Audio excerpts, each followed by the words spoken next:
Well, August is Rural Broadband Month, and reliable broadband mapping is critical to when it comes to providing broadband access to rural communities across the countryside. Joining us now from our Washington, D.C. News Bureau is Connected Nation Vice President of Government Affairs, Brent Legg. Brent, thank you for joining us today. We certainly appreciate you taking the time.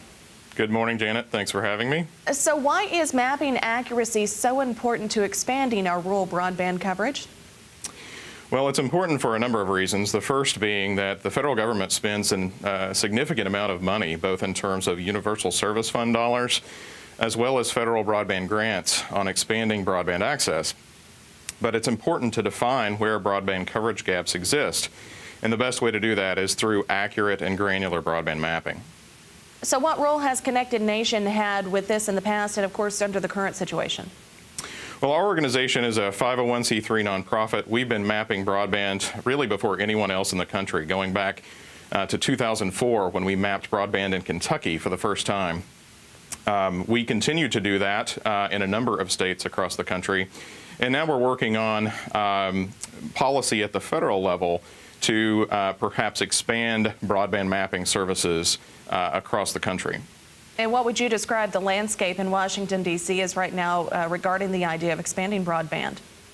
Well, there seems to be a tremendous amount of support, both from the new administration as well as from members of Congress, especially on broadband infrastructure.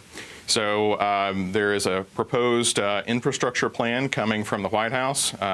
We're looking forward to seeing that. We've heard that that may include some significant funding and tax incentives and other incentives to provide for broadband expansion into rural areas. So we're very excited about those possibilities.